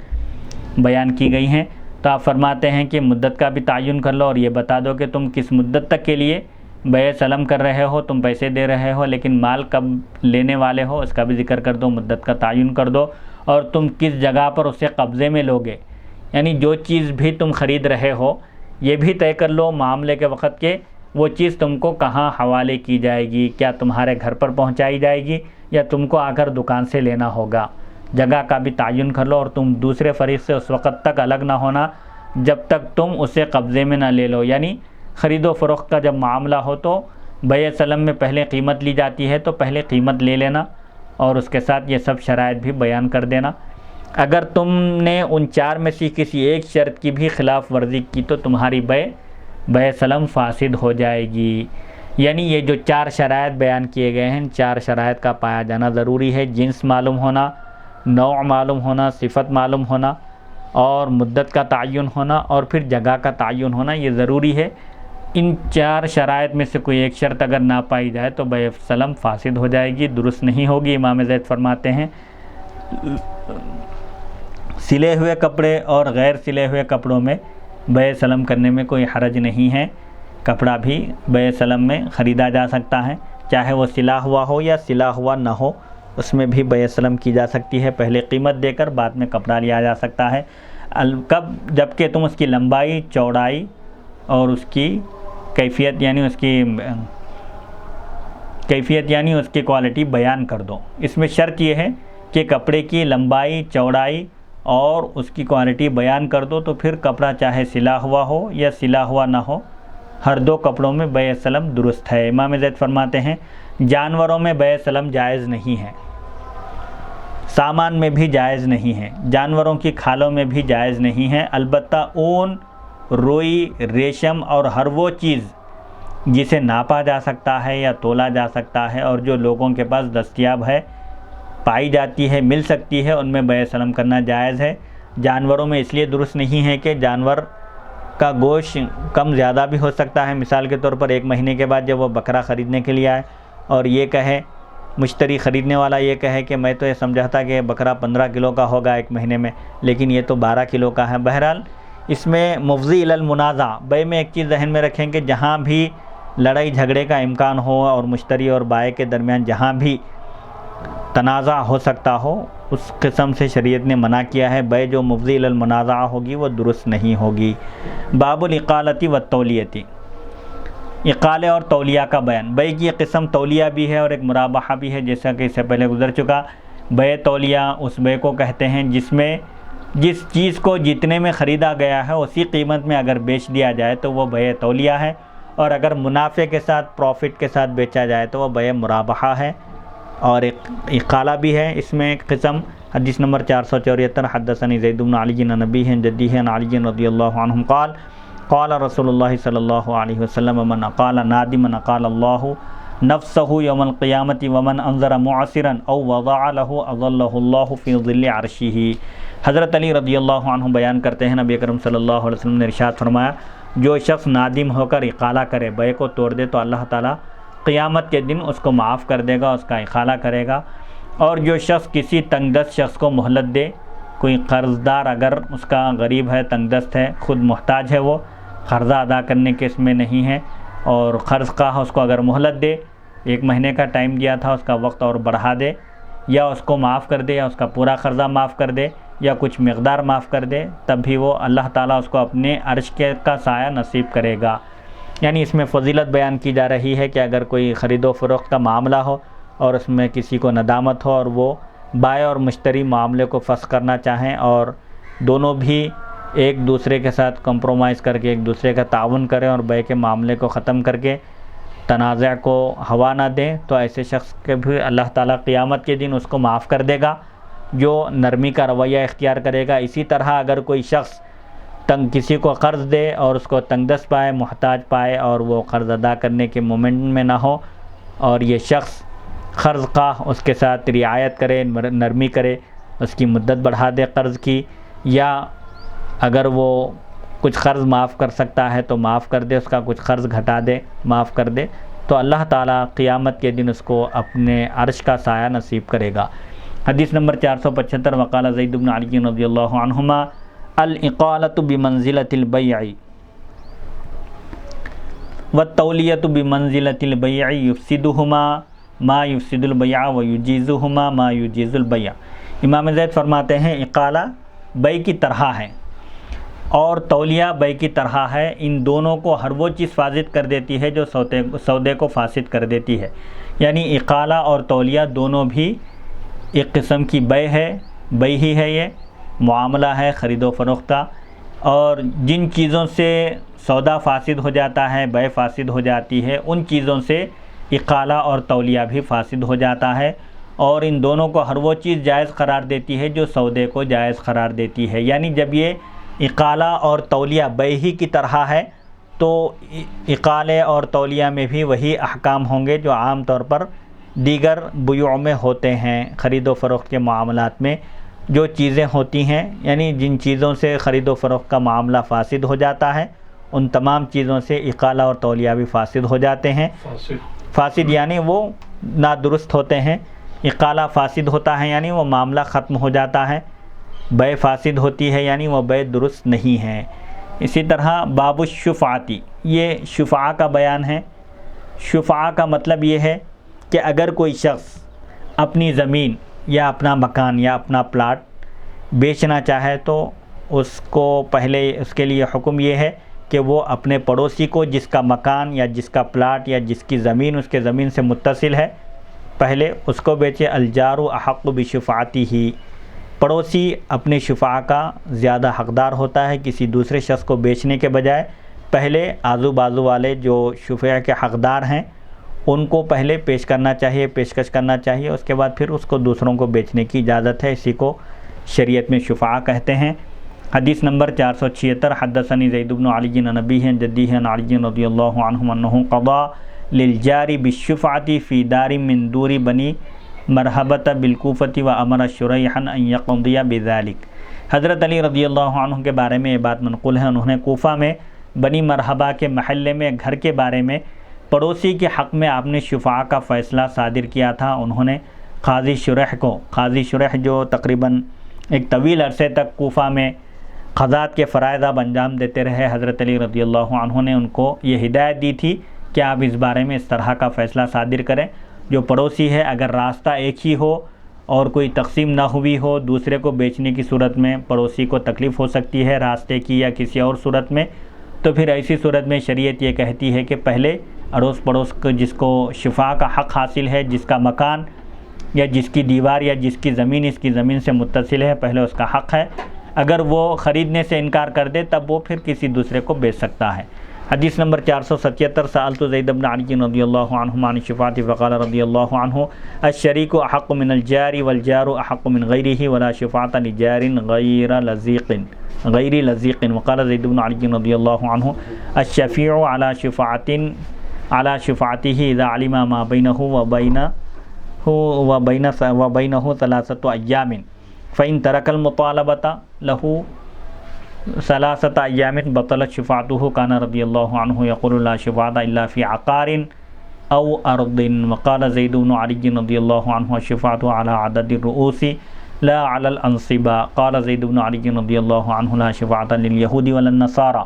في مدائن العرب وخطتهم ولهم الشفاعة في القرى في البلدان التي لهم ان يسكنوها۔ ابو خالد واسطی رحمۃ اللہ علیہ بیان کرتے ہیں میں نے امام زید سے شفاعہ کے بارے میں، حق شفاعہ کے بارے میں پوچھا تو انہوں نے فرمایا پڑوسی کے مقابلے میں جائیداد میں حصے دار زیادہ حق رکھتا ہے، اور پڑوسی شخص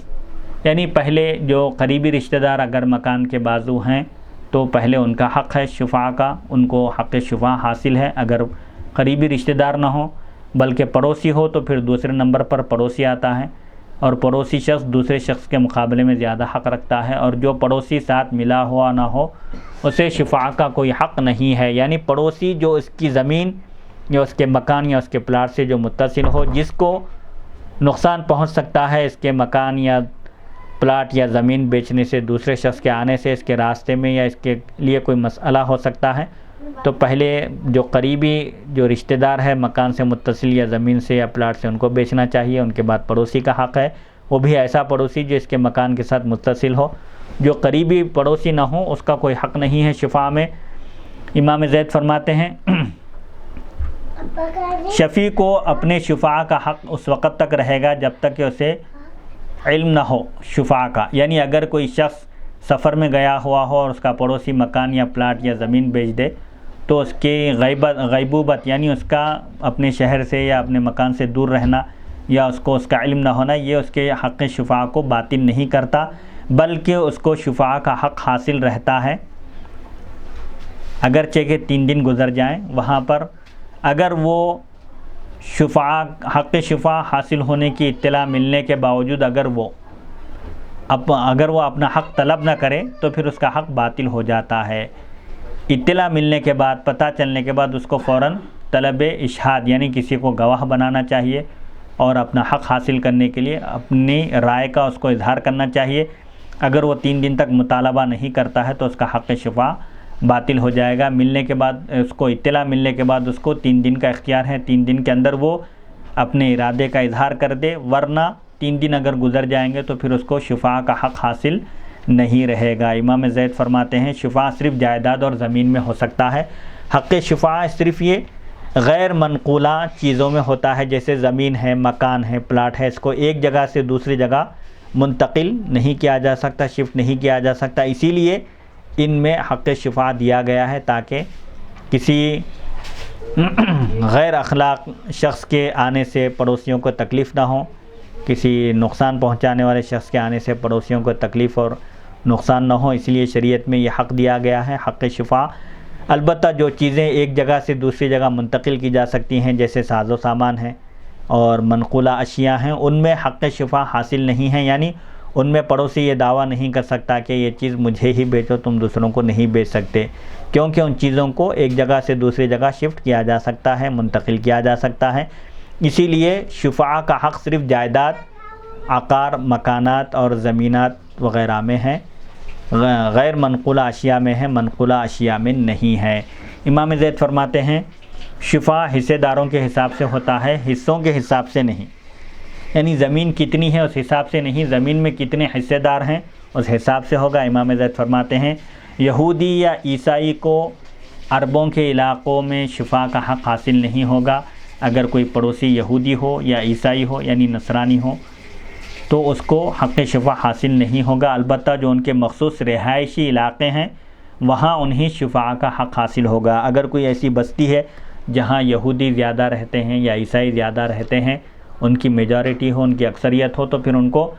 حق شفاع حاصل ہوگا۔ لیکن عرب ممالک میں کوئی اگر یہودی یا کوئی عیسائی پڑوسی ہو تو اس کو حق شفاع حاصل نہیں ہے، حق شفاع صرف مسلمان کو حاصل ہے۔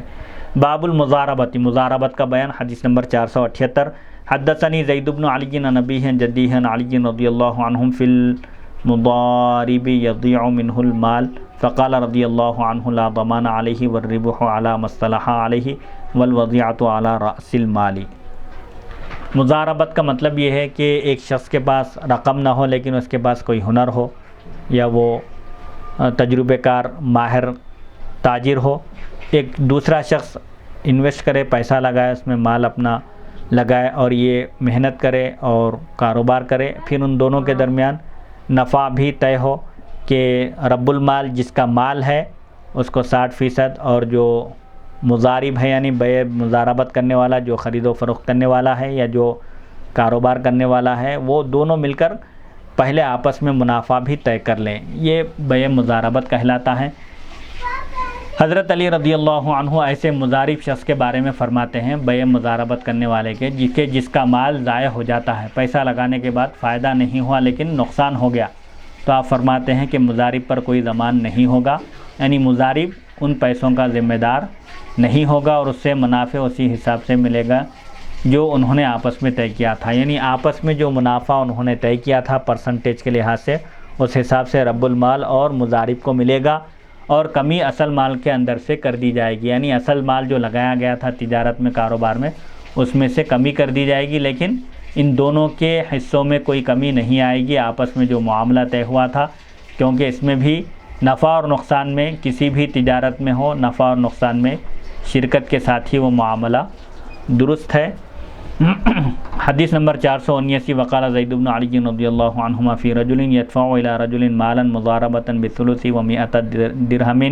او بالثلث الا 100 درہم او علی انک ما ربحت من ربح فلک فیہ 100 درہم، قال رضی اللہ عنہ ھذا کلہ فاسد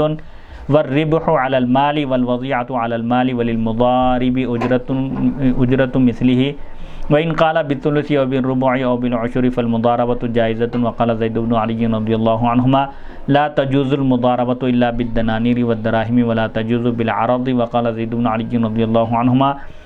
لا بيع المضارب ما اشترى من صاحب المال مرابحة، لا يبيع المضارب ما اشترى من صاحب المال مرابحة ولا يبيع صاحب المال ما اشترى من المضارب مرابحة، وكان رضي الله عنه يكره أن يدفع المرء المسلم المضاربة إلى اليهود لأنهم يستحلون الربا۔ امام زید فرماتے ہیں ایسے شخص کے بارے میں جو دوسرے شخص کو اپنا مال مضارب کے بارے میں دیتا ہے 1/3 کی شرط پر اور 100 درہم کی شرط پر، یا 1/3 میں سے 100 درہم کم کی شرط پر دیتا ہے، یا اس شرط پر دیتا ہے کہ تمہیں جو بھی فائدہ ہوگا تمہیں اس میں سے 100 درہم ملیں گے۔ امام زید فرماتے ہیں یہ تمام طریقے، یہ تمام شکلیں بیع مضاربت میں یہ فاسد ہیں، منافع اصل مال کے حساب سے ہوگا اور کمی یا نقصان بھی اصل مال کے حساب سے ہوگی، کمی یا زیادتی جو ہوگی یا نقصان ہوگا اس کی بھرپائی، اس کی پابجائی رأس المال اصل مال میں سے ہوگی، مضارب کو اس کا حصہ برابر ملے گا، بشرطے کہ وہ دیانت داری کے ساتھ معاملے کو انجام دے اور اس کی طرف سے کوئی کوتاہی اور کوئی سستی نہ ہو، بلکہ مضارب اپنا پورا فرض ادا کرے، پوری دیانت داری اور بھروسے کے ساتھ کاروبار کرے، اس کے باوجود نقصان ہو جائے تو وہ اس کے لیے ذمہ دار نہیں ہوگا، اور مضاربت کرنے والے کو یعنی بیع مضاربت کا فریضہ انجام دینے والے کو اس کی اجرت ملے گی۔ اگر وہ شخص یہ کہے کہ 1/3 یا 1/4 یا 10ویں حصے کو معاوضے کے طور پر ادا کرے گا، یعنی مال دے کر یہ کہے کسی سے، مضارب سے یہ کہے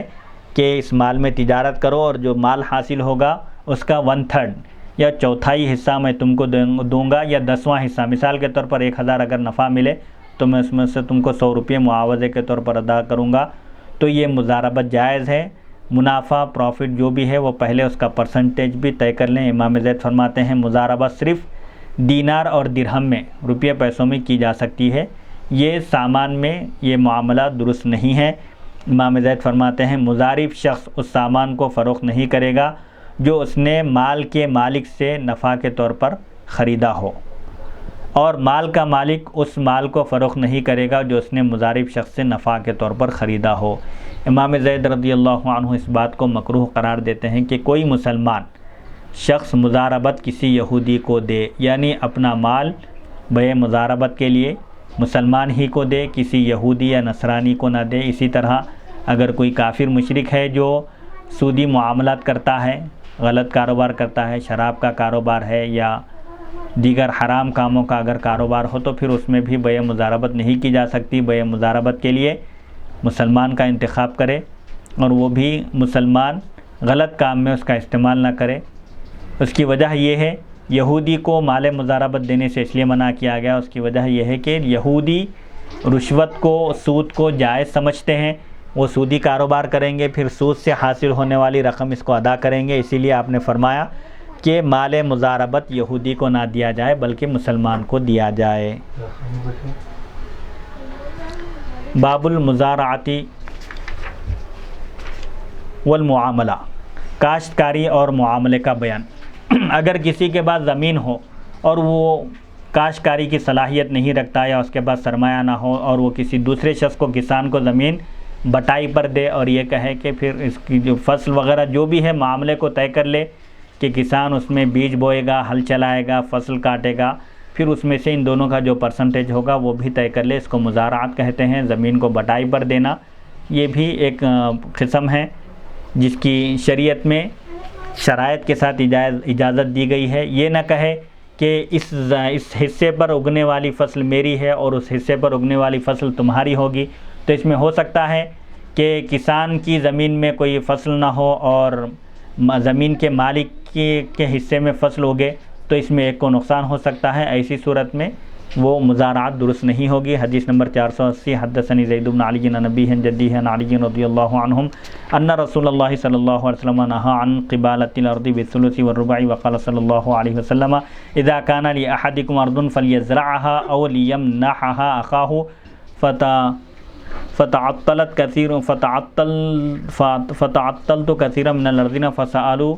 رسول اللہ صلی اللہ علیہ وسلم ان يرخص لهم في ذلك فرخص لهم فتعطلت كثير من الارضين فسألوا رسول اللہ صلی اللہ علیہ وسلم ان يرخص لهم في ذلك فرخص لهم۔ حضرت علی رضی اللہ عنہ بیان کرتے ہیں نبی اکرم صلی اللہ علیہ وسلم نے 1/3 یا 1/4 پیداوار بطور کرایہ کے عوض میں زمین دینے سے آپ نے منع فرمایا، یعنی زمین اس شرط پر نہ دو کہ اس کی 1/3 فصل میری ہوگی اور بقیہ تمہاری ہوگی۔ آپ نے اس طرح ارشاد فرمایا جب کسی شخص کے پاس زمین ہو، اگر کسی کے پاس زمین ہو تو وہ خود اس میں کھیتی باڑی کرے، اس میں کاشتکاری کرے، یا اپنے مسلمان بھائی کو کسی معاوضے کے بغیر عاریتاً دے دے کہ تم کسان ہو، تم کاشتکاری کر سکتے ہو، اس پر تم کاشتکاری کر لو، اس کو چند دن فائدہ اٹھانے کے لیے عاریتاً دے دے، اس کے نتیجے میں عاریتاً یعنی چند دن فائدہ اٹھانے کے لیے دے، اس کو مالک نہ بنائے بلکہ وہ چند دن فائدہ اٹھانے کے بعد اس کو واپس کر دے۔ اس کے نتیجے میں یعنی جب آپ نے مزارعات سے منع فرمایا تو اس کے نتیجے میں بہت ساری زمینیں خالی پڑی رہی، معطل ہو گئی، اس میں کوئی کاشتکاری کھیتی باڑی نہیں کی گئی۔ لوگوں نے پھر اس بارے میں نبی کریم صلی اللہ علیہ وسلم سے درخواست کی کہ اگر اس طرح روکا جائے تو بہت ساری زمینیں خالی پڑی رہیں گی، کیونکہ ممکن ہے کہ ایک شخص کی زمین ہو لیکن اس کو کاشتکاری نہ آتی ہو، تو ایسی صورت میں وہ زمین پر کاشتکاری نہیں کرے گا، کھیتی باڑی نہیں کرے گا، تو زمین بیکار پڑی رہے گی۔ تو آپ صلی اللہ علیہ وسلم نے انہیں اجازت مرحمت فرمائی چند شرائط کے ساتھ کہ بھئی زمین کو بٹائی پر دیا جا سکتا ہے مزارعات کے لیے، اگر کسی کی زمین ہو تو وہ کسان کو دے دے، لیکن اس کے ساتھ تمام شرائط بھی طے کر لے کہ زمین کسان کو دے رہا ہے تو بیج کس کے ہوں گے، پھر وہ کاشتکاری کے آلے کس کے ہوں گے اور کون اس کو پانی دے گا، پھر وہ فصل ہونے کے بعد جو بیچیں گے اس میں کیا منافع اس کی زمین کے حساب سے، اس کی محنت کے حساب سے، ان سب چیزوں کا پہلے ہی تعین کر لے۔ حدیث نمبر 481 ودفع خیبر الی اہلھا علی ان یقوموا علی نخلھا یسقونہ ویلقحونہ ویحفظونہ بالنصف فکان اذا اینع وآن صرامہ بعث عبداللہ بن رواحہ رضی اللہ عنہ فخرس علیہم ورد الیہم بحصصہم من النصف۔ نبی اکرم صلی اللہ علیہ وسلم نے جب فتح خیبر ہوئی، خیبر کو آپ نے فتح کیا تو وہاں کے رہنے والوں کو کے حوالے کر دیا تھا آپ نے خیبر کو یہودیوں کے شرط پر کہ وہ وہاں کے باغات میں کام کریں گے، انہیں سیراب کریں گے، ان کی پیون کاری کریں گے، یعنی اس میں شجر کاری کریں گے، پودے لگائیں گے، ان کی حفاظت کریں گے، ان کی نگہداشت کریں گے، پھر اور ان کو نصف پیداوار ملے گی۔ یعنی اس شرط پر آپ نے خیبر کی زمین یہودیوں کے حوالے کی تھی کہ وہ باغبانی کریں گے، کھیتوں کو سیراب کریں گے، فصلیں اگائیں گے اور باغ کی نگہداشت کریں گے، پھر جو پھل آئیں گے اس میں سے آدھے پھل ان کو ملیں گے، نصف پیداوار ان کو ملے گی اور نصف پیداوار وہ اسلامی حکومت کو دیں گے۔ پھر جب پھل اتارنے کا موسم آتا، یعنی جب پھل پک جاتے اور پھل کاٹنے کا موسم آتا، تو نبی کریم صلی اللہ علیہ وسلم حضرت عبداللہ بن رواحہ رضی اللہ عنہ کو وہاں بھیجتے اور آپ پھلوں کا اندازہ کرتے، پھر ان پھلوں میں سے نصف پھل ان کے حوالے کر دیتے، یعنی ان پھلوں کا اندازہ کر کے آپ آدھے پھل یہ معاملہ کرنے والوں کو، مزارعات کرنے والوں کو، باغبانی کرنے والوں کو عطا کرتے اور آدھے پھل بیت المال میں جمع کرتے۔ حدیث نمبر 482 وقال زید بن علی رضی اللہ عنہ المزارعۃ جائزۃ بالثلث والربع اذا دفعت الارض سنة او اکثر من ذلك اذا كان العمل على المزارع وكان البذر على صاحب الارض او على المزارع فذلك كله جائز وان كان صاحب الارض شرط في شيء من العمل فسد ذلك وبطل۔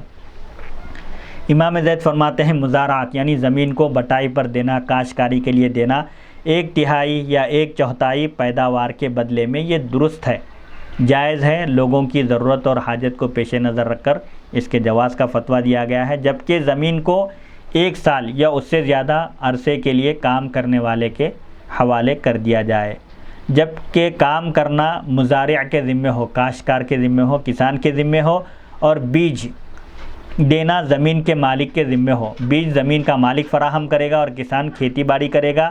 یا بیج بھی مزارع کسان کے ذمہ ہوں گے، یہ طے کر لیا جائے۔ یہ سب صورتیں جائز ہے۔ اگر زمین کا مالک کام کرنے کے اندر کوئی شرط لازم کرے، عائد کرے، تو یہ معاہدہ فاسد ہو جائے گا اور باطل شمار ہوگا، یعنی اس میں زمین کا مالک اپنی طرف سے کوئی شرط نہ لگائے، البتہ کسان اور مالک، زمین کا مالک دونوں آپس میں طے کر لیں، زمین مالک کی ہوگی، کسان کاشتکاری کرے گا، کھیتی باڑی کرے گا۔ اب وہ جو کھیتی باڑی کرے گا، فصل اگائے گا، اس کے بیج کون دیں گے؟ زمین کا مالک فراہم کرے گا یا کسان خود اس کا انتظام کر لے گا؟ پھر فصل جو پیداوار ہوگی اس کا کتنا حصہ کسان کو ملے گا اور کتنا حصہ زمین کے مالک کو دینا ہوگا، ان چیزوں کو بھی وہ پہلے ہی طے کر لیں۔ حدیث نمبر 483، حدثنی زید بن علی عن ابیہ عن جدیہ عن علی رضی اللہ عنہم انہ کان یکرہ ان تزرع الارض ببعرها وکان یرخص فی السرجین۔ حضرت علی رضی اللہ عنہ کے بارے میں یہ بات منقول ہے، اب اس بات کو مکروہ قرار دیتے تھے کہ زمین میں کھاد کے طور پر اونٹ کی مینگنیاں رکھی جائیں، کیونکہ یہ غلاظت ہے، نجاست ہے، اس لیے آپ کھاد کے طور پر زمین پر یعنی زمین کے اندر اونٹ کی مینگنیاں بونے کو، رکھنے کو آپ مکروہ قرار دیتے تھے۔ البتہ انہوں نے بکریوں کی مینگنیوں کو کھاد کے طور پر استعمال کرنے کی آپ نے اجازت مرحمت فرمائی۔ الحمدللہ یہ بیوع کا بیان آج ختم ہوا حدیث نمبر 483 پر۔ اگلی نشست کا آغاز انشاءاللہ کتاب الشرکہ سے ہوگا۔ شرکت کا بیان، یعنی شرکت کی بھی 4 قسمیں ہیں: شرکت عنان، شرکت مفاوضہ اور شرکت وجوہ اور شرکت صنائع، یعنی کوئی معاملہ اگر کوئی اکیلا شخص نہیں کر سکتا ہے تو وہ کسی کو پارٹنرشپ میں لے کر معاملے کو انجام دے سکتا ہے۔ یہ ہے کتاب الشرکہ۔ انشاءاللہ اگلی نشست میں حدیث نمبر 484 سے انشاءاللہ اگلی نشست کا آغاز ہوگا۔ اللہ تعالیٰ سے دعا ہے کہ وہ ہم کو سننے اور سنانے سے زیادہ احکام شریعت پر عمل کرنے کی توفیق عطا فرمائے، اور تمام عالم اسلام کے مسلمانوں کی جان و مال، عزت اور آبرو کی حفاظت فرمائے، اور خاص طور پر ہمارے اس ریکارڈنگ کے ڈائریکٹر مولانا سید عبدالواسع حسینی بخاری چشتی صاحب کو صحت و عافیت سے سرفراز فرمائے، اور دین اور دنیا کی ہر بھلائی اور ہر فضل ان کو عطا فرمائے۔ وصلی اللہ تعالی علی خیر خلقہ سیدنا محمد و آلہ و صحبہ اجمعین۔ الحمدللہ رب العالمین۔